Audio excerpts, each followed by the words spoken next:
தேவனுக்கே மகிமை உண்டாவதாக. இந்த நாளிலே கூட ஜைன் டிவி நேயர்களாகி உங்கள் அனைவரையும் அனுதினமும் இயேசுவோடு என்கிறதான இந்த தலைப்பின் கீழ் உங்களை பார்ப்பதில் மிகுந்த மகிழ்ச்சி அடைகிறேன். கர்த்தர் நம்மை ஆசீர்வதிப்பாராக. அனுதினமும் இயேசுவோடு என்று நாம் சொல்லும் பொழுது தேவனுக்கும் நமக்குமான தொடர்பு ஏதோ ஒரு பக்கத்தில் காணப்படுகிறதான காரியங்கள் அல்ல, இரண்டு பக்கமுமாக தேவனோடு கூட நாம் பேசுவது, தேவன் நம்மோடு கூட பேசுவது, அப்படி இருப்பது தான் ஒரு சரியான ஒரு தொடர்பாய் இருக்கும் என்பதை நான் உணர்ந்தவனாக இன்றைக்கு உங்களோடு கூட பகிர்ந்து கொள்ள ஆசைப்படுகிறேன்.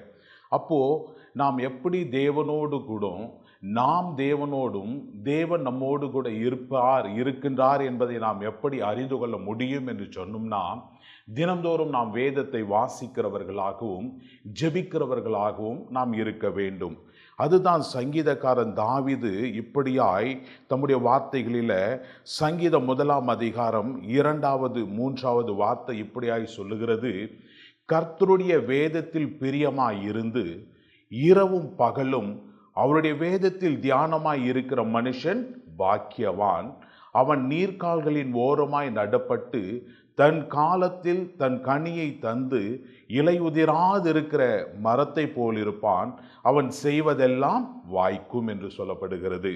அப்போ கர்த்தருடைய வேதத்தில் பிரியமாய் இருந்து இரவும் பகலும், ஏதோ ஒரு நாளில் கிடையாது, ஏதோ ஒரு ராத்திரியில் கிடையாது, ஏதோ ஒரு குறிப்பிட்ட நேரத்தில் மாத்திரம் கிடையாது, அல்லது துன்பம் வருகிற நேரத்தில் மாத்திரம் அல்ல, அல்லது சந்தோஷமாக இருக்கிற நேரத்தில் மாத்திரம் அல்ல, அல்லது குடும்ப விசேஷமான நாட்களில் மாத்திரம் கிடையாது.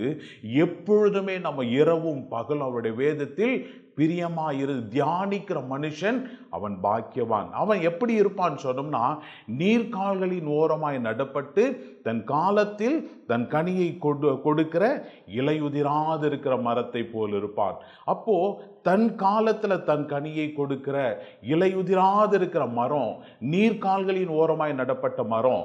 அப்போ நம்ம அநேக காரியங்களை பார்த்து கொண்டு இருக்கிறோம். என்னன்னு சொன்னோம்னா, நம்மளுடைய வீட்டில் நம்ம சின்ன பிள்ளைகள் எல்லாம் பார்ப்போம், நம்ம கற்றுக் கொடுப்பது உண்டு. அது ஒரு நல்ல எக்ஸாம்பிளாக இருக்கும். என்னன்னு சொன்னா, பிள்ளைகளுக்கு நம்ம கற்றுக் கொடுப்போம். அன்னன்னைக்கு பாடங்களை அன்னன்னைக்கு முடிச்சிருங்கன்னு சொல்லி நம்ம கற்றுக் கொடுப்பது உண்டு. ஏன்னு சொன்னோம்னா, அது தொடர்ந்து நம்ம அப்படியே பெண்டிங் வச்சுட்டு வந்தோம்னு சொன்னோம்னா, அது ஒரே நாளில் படிப்பது நமக்கு கடினமாக இருக்கும். இந்த காரியத்தை ஏன் சொல்றேன்னு சொன்னோம்னா, நம்ம கர்த்தருடைய வார்த்தை அனுதினமும் நம்ம தியானிப்பாமல் இருப்போம்னு சொன்னோம்னா, அல்லது ஜெபிக்க தவறிட்டோம்னு சொன்னோம்னா, நமக்கு நம்மளுடைய வாழ்க்கை பாரம் உள்ளதாய் அமைந்துவிடும். சில சூழ்நிலைகள் வரும், சில கஷ்டங்கள் வரும், அதை எதிர்கொள்ள நம்மால முடியாமல் போய்விடும்.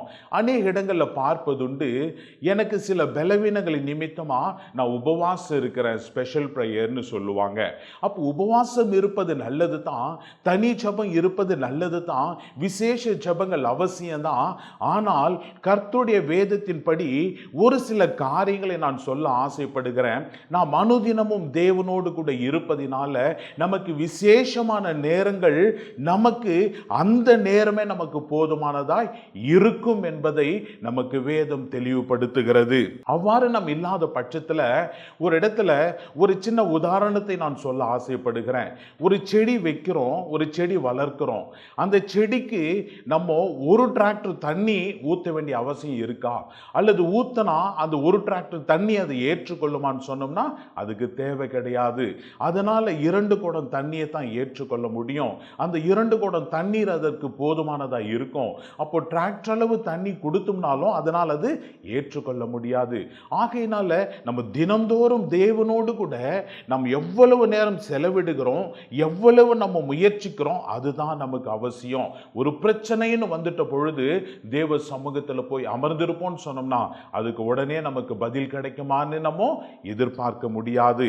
இதற்கு ஒரு நல்ல உதாரணத்தை நான் சொல்ல ஆசைப்படுகிறேன். அதாவது நம்ம தேவனோடு கூட அனுதினமும் நாம் இருப்பதினால நம்மை ஆண்டவர் நமக்கு நாமே பயனுள்ளவர்களாய் கர்த்தர் நம்மை மாற்றுகிறார். மற்றவர்களுக்கும் பயனுள்ளவர்களாக கர்த்தர் நம்மை மாற்றுகிறார். அது எப்படி பார்க்கிறோம்னு சொன்னோம்னா, ஏசாயா தீர்க்கதரிசியின் புஸ்தகம் 50வது அதிகாரம் இப்படியாய் சொல்லப்படுகிறது. 4வது வசனம், இளைப்படைந்தவனுக்கு சமயத்திற்கேற்ற வார்த்தை சொல்ல நான் அறியும்படிக்கு கர்த்தராகி ஆண்டவர் எனக்கு கல்விமானி நாவை தந்தருளினார். காலைதோறும் என்னை எழுப்புகிறார். கற்றுக்கொள்ளுகிறவர்களைப் போல நான் கேட்கும்படி என் செவியை கவனிக்க செய்கிறார். அப்போ அனுதினமும் நம்ம தேவனோடு கூட இருக்கும் பொழுது இளைப்படைந்தவனுக்கு சமயத்துக்கேற்ற வார்த்தை, ஆறுதலான வார்த்தை, யாரெல்லாம் வேதனையோடு கஷ்டத்தோடு கூட இருக்கிறார்களோ அவர்களுக்கு ஏற்ற வார்த்தைகளை சொல்லும்படியாய் நம்மை அவர் ஏற்படுத்துகிறார். நம்மை காலைதோறும் அவருடைய தொடர்பில் வைத்திருக்கிறார். அப்போ ஆண்டவரோடு கூட நம்ம தொடர்பு பட்டிருப்பது நமக்கு எவ்வளவு அவசியமாய் காணப்படுகிறது. இன்னொரு காரியத்தை நான் சொல்ல ஆசைப்படுகிறேன். தானியேல் தீர்க்கதரிசியின் புஸ்தகம் 6ஆம் அதிகாரம் 10வது வசனம் இப்படியாய் சொல்லப்படுகிறது. தானியேலோ வென்றால் அந்த பத்திரத்துக்கு கையெழுத்து வைக்கப்பட்டதென்று அறிந்த போதிலும் தன் வீட்டுக்குள்ளே போய் தன் மேல் அறையிலே எருசலேமுக்கு நேராக பலகணிகள் திறந்திருக்க அங்கே தான் முன் செய்து வந்தபடியே தினம் 3 வேளையும் தன் தேவனுக்கு முன்பாக முழங்கார் படியிட்டு ஜெபம் பண்ணி ஸ்தோத்திரம் செலுத்தினான். அப்போ அவனுக்கு ஒரு பிரச்சனை வந்திருக்கு.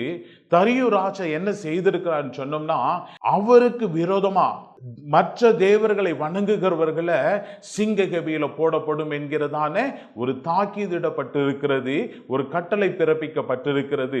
இந்த கட்டளை எல்லாமே குறிக்கப்பட்டிருக்கிறது என்பதை தானியேல் அறிந்திருந்தான். ஆனா அதை குறித்து அவன் பெருசா ஒன்றும் கவலைப்பட்டு கொள்ளாமல் தான் செய்து வந்தபடியே, முன்னெப்போதும் செய்து வந்தபடியே 3 வேளையும் அவன் ஜெபிக்க போகிறான். என்ன காரியம் வந்தாலும் அப்போ அவனுக்கு தெரியும் சிங்க கபியில போடுவாங்கன்னு சொல்லி. ஆனால் அவனுக்குள்ள ஒரு நம்பிக்கை, அவனுக்குள்ள இருந்த விசுவாசம், தேவனோடு கூட அவனுக்கு இருந்ததான் அந்த தொடர்பு அவனை பலப்படுத்தினது. அவன் சோர்ந்து போகல. அது நிமித்தமாய் எந்த ராஜா அவனை சிங்க கபியில போடும்படியாய் கட்டளை இட்டாரோ அந்த ராஜாவே வந்து சொல்றாரு. அப்பொழுது ராஜா கட்டளையிட அவர்கள் தானியேலை கொண்டு வந்து அவனை சிங்கங்களின் கெபியிலே போட்டார்கள். ராஜா தானியேலை நோக்கி, நீ இடைவிடாமல் ஆராதிக்கிற உன் தேவன் உன்னை தப்புவிப்பார். எந்த ராஜா, தரியு ராஜாவினுடைய கட்டளையினால அவன் சிங்க கெபியில போடப்படுகிறான். இந்த சம்பவம் நாம் அறிந்தது தான். ஆனால் அதற்கு அடுத்த வசனம் சொல்லுகிறது, தானியேல் 6:20வது வசனம் சொல்லுகிறது, ராஜா கெபியின் கிட்ட வந்தபோது துயர சத்தமாய் தானியேலை கூப்பிட்டு, தானியேலே, ஜீவனுள்ள தேவனுடைய தாசனே, நீ இடைவிடாமல் ஆராதிக்கிற உன் தேவன் உன்னை சிங்கங்களுக்கு தப்புவிக்க வல்லவராய் இருந்தாரா என்று தானியேலை கேட்டான். அந்த ராஜாவுக்கு நம்பிக்கை இருக்கிறது. நீ இடைவிடாமல் ஆராதிக்கிற தேவன் என்று சொல்லி அவன் அறிக்கை செய்கிறான். இன்றைக்கு நம்முடைய வாழ்க்கையில நாமோ இடைவிடாமல் தேவனை ஆராதித்து கொண்டிருப்போம். அவரோடு கூட ஒரு தொடர்பு இருக்குன்னு சொன்னோம்னா, ஏதோ ஒரு பிரச்சனை வர நேரத்தில் நம்ம பயப்பட வேண்டிய அவசியம் கிடையாது. நம்ம எப்பொழுதும் போல சாதாரணமா இருந்தா போதும், எல்லாவற்றையும் நாம் ஜெயம் கொள்ள முடியும். நம்ம இந்த காரியத்தை ஆண்டவர் நமக்கு இப்படியாய் உணர்த்தி இருக்கிறாரு. இந்த காரியத்தை தான் சொல்லப்படுகிறது. ஏசாயா தீர்க்கதரிசியின் புஸ்தகம் 60வது அதிகாரம் 3வது வசனத்துல இப்படியாய் சொல்லப்பட்டிருக்கிறது, உன் வெளிச்சத்தின் இடத்துக்கு ஜாதிகளும் உதிக்கிற உன் ஒளியின் இடத்துக்கு ராஜாக்களும் நடந்து வருவார்கள். அப்ப அந்த ராஜாவே நடந்து வரார். ஏன் சொன்னோம்னா, நம்முடைய தேவன் அவர் தான் அந்த பூமிக்கு ஒளியா இருக்கிறார், சகலத்தையும் படைத்தவர். அவரோடு கூட தொடர்ந்து நமக்கு தொடர்பு இருக்கும் பொழுது, அவரோடு கூட நம்ம ஐக்கியப்பட்டிருக்கும் பொழுது அந்த ஒளி நமக்குள்ள இருக்கும். அந்த ஒளியின் இடத்துக்கு ஜனங்கள் எல்லாம் வருவார்கள், ஜாதிகளும் உதிக்கிற உன் ஒளியின் இடத்துக்கு ராஜாக்களும் நடந்துவார்கள். அன்றைக்கு தானியேலை பார்த்து தரியு ராஜா நடந்து வந்தான்னு சொன்னோம்னா, இன்றைக்கு நமக்கு விரோதமாய் என்ன காரியம் வந்தாலும் அவர்களே உன்னை நோக்கி நடந்து வருவார்கள். அவர்கள் எப்படிப்பட்ட அதிகாரத்தில் உள்ளவர்களாய் இருந்தாலும், எந்த சூழ்நிலையாய் இருந்தாலும் உனக்கு விரோதமாய் ஒன்றும் வாய்க்காமலே போவதாக. அப்போ இந்த நாளில் நம்ம கற்றுக்கொள்ள வேண்டிய காரியம் என்னன்னு சொன்னோம்னா, நம்ம தினந்தோறும் தேவனோடு கூட ஐக்கியப்பட்டிருக்க வேண்டும். நம்ம தினந்தோறும் நம்ம ஜெபிக்கிறவர்களாய், வேதம் வாசிக்கிறவர்களாய் இருக்க வேண்டும். ஒரே ஒரு ஒரு வழியாய் இருக்கக்கூடாது. வேதத்தையும் வாசிக்க வேண்டும், ஜெபிக்க வேண்டும். அப்பொழுதுதான் நம்முடைய வாழ்க்கை ஆசீர்வாதம் உள்ளதாய் இருக்கும் என்பதில் சந்தேகமில்லை. எல்லாம் ஜெபிக்கலாம். ஒருவேளை இதுவரைக்கும் நீங்க தேவனோடு கூட ஒரு தொடர்ந்து ஐக்கியம் இல்லாதவர்களாய் இருந்திருக்கலாம். ஏதோ ஒரு குறிப்பிட்ட காலத்துல மாத்திரம் நீங்க தேவனை நோக்கி பார்த்தவர்களாய் இருக்கலாம். நன்மைகளுக்காக மாத்திரம் நீங்கள் தேவனை நோக்கி பார்த்தவர்களாக இருக்கலாம். ஆனால் இன்றைக்கு நாம் கர்த்தருடைய வார்த்தையை நம்ம தியானித்து இருக்கிறோம். இரவும் பகலும் அவருடைய வேதத்தில் தியானமாய் இருக்கிற மனுஷன் பாக்கியவான் என்று சொல்லி, அப்போ இரவும் பகலும் தான் முன் செய்து வந்த வழக்கத்தின்படியே நம்முடைய வாழ்க்கையில் எத்தனை பேருக்கு அந்த உறுதி இருக்கிறது என்று தெரியாது. இந்த ஜைன் டிவியை பார்த்து கொண்டிருக்கிற எனக்கு அருமையான சகோதரரே, சகோதரிகளே, இந்த நேரத்தில் நீங்க ஒப்பு கொடுங்க. கர்த்தர் உங்களுடைய வாழ்க்கையை மாற்றுவார், உங்களுடைய சிறையிருப்புகளை மாற்றுவார். ஏனோக்கை போல அவரோடு கூட சஞ்சரிக்கிற அனுபவத்தை கர்த்தர் நமக்கு கொடுப்பார். தானியேலை போல 3 வேளையும் ஜெபிக்கிற கிருபைகளை உங்களுக்கு கொடுப்பார். இப்ப நம்ம எல்லாம் இணைந்து ஜெபிக்கலாமா? எங்களை அதிகமாய் நேசிக்கிற எங்கள் அன்பின் பரலோக பிதாவே, இப்பொழுதும் கூட ராஜா, யாரெல்லாம் விசுவாசமாய் ராஜா முழங்கால் படியிட்டுமை நோக்கி பார்த்து கொண்டிருக்கிறார்களோ ஒவ்வொருவர் மீதும் அப்பா உம்முடைய ஆவியை ஊற்றுங்க தகப்பனே. ஸ்தோத்திரம் அப்பா. உம்மோடு கூட சஞ்சரிக்கிற அனுபவத்தை தாங்க ராஜா. அனுதினமும் உம்மோடு கூட இணைந்திருக்கணும் ராஜா. உம்மை விட்டு விலகாது கிருபை கொடுப்பீராக அப்பா. ஸ்தோத்திரம். காலைதோறும் அப்பா அவர்கள் உம்முடைய சமூகத்தில் வந்து உம்முடைய வார்த்தைகளை கற்றுக்கொள்ளத்தக்கதாய் கிருபைகளை கர்த்தர் கொடுப்பீராக. ஸ்தோத்திரம். எந்த சூழ்நிலைகளை கண்டு அவர்கள் பயந்து விடாதபடி தானியேலை போல ராஜா ஒரு தைரியத்தின் ஆவியை கர்த்தர் கட்டளிடும்படியாய் நான் ஜெபிக்கிறேன் ராஜா.